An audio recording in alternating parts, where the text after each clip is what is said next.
Hi guys, ஒரே வெப்சைட்ல கேமையும் play பண்ணி ஏஐயும் கத்துக்கிட்டு ஸ்கில்லையும் லேர்ன் பண்ணா எப்படி இருக்கும்? கண்டிப்பா இந்த 3 வெப்சைட்ஸை மறக்கவே மறக்காதீங்க. First one is quick draw. இந்த ஏஐ என்ன பண்ணும் அப்படின்னா, போன உடனே உங்களுக்கு ஒரு பேசிக்கான டிராயிங்கை கொடுக்கும், உங்களையும் டிரா பண்ண சொல்லும் குறிப்பிட்ட டைம்குள்ள. நீங்க டிரா பண்ண டிராயிங்கும் ஆல்ரெடி டிரா பண்ணி வச்சிருக்க டிராயிங்கும் எவ்வளவு மேட்ச் ஆகுது அப்படிங்கறத செக் பண்ணி இந்த ஏஐ சொல்லும். இதுல மெஷின் லேர்னிங் கான்செப்ட் யூஸ் பண்ணியிருப்பாங்க. இதை ப்ளே பண்றது மூலியமா உங்களோட கிரிட்டிக்கல் திங்கிங் நிறையவே வளரும். Next one is AI Dungeon. இது ஒரு இன்ட்ரெஸ்டிங்கான ஏஐ. இப்போ நீங்க ஒரு ஸ்டோரி ரைட்டரா இருந்தீங்கன்னா இதை கண்டிப்பா ட்ரை பண்ணி பாருங்க. ஏன்னா இந்த ஏஐ நீங்க போனதும் உங்களோட ஒரு வேர்ட் கேட்கும். நீங்க கொடுத்த வேர்ட்ல இருந்து அதுவே ஒரு ஸ்டோரியை ரைட் பண்ணும். அந்த ஸ்டோரியில ஒரு டெசிஷன் வரும்ல, அந்த டெசிஷன் மேக்கரா நீங்க இருப்பீங்க.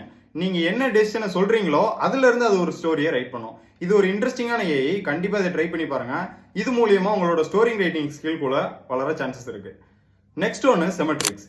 இந்த வெப்சைட் ரொம்பவே இன்ட்ரெஸ்டிங்கா இருக்கும். ஏன்னா இந்த ஏஐக்குள்ள போனதும் ஒரு ரிலேட்டடான வேர்டை கொடுத்துரும். அதாவது ஒரு ரேண்டமான வேர்டை கொடுத்துட்டு அதுக்கு ரிலேட்டடான வேர்டை நம்மள டைப் பண்ண சொல்லும். இப்போ ஸ்கூல் அப்படின்னு கொடுத்துச்சுன்னா நம்ம பிளாக் போர்ட்னு டைப் பண்ணணும். இந்த மாதிரி ரிலேட்டடான வேர்ட்ஸை டைப் பண்ண அதுக்கு நமக்கு ஒரு ஸ்கோரை கொடுக்கும். அண்ட் இதுல டைமரும் இருக்கும். இது மூலியமா நம்மளோட திங்கிங் ஸ்பீடையும் நம்மளால வளர்த்துக்க முடியும். இதுல நேச்சுரல் லாங்குவேஜ் ப்ராசஸ்ங்கிறது யூஸ் பண்ணியிருக்காங்க. கண்டிப்பா இந்த மாதிரி யூஸ்ஃபுல்லான இன்ஃபர்மேஷன் சொன்னா ஸ்டாட்டிக்ஸை ஃபாலோ பண்ண மறக்காதீங்க. நெக்ஸ்ட் வீடியோல பார்க்கலாம்.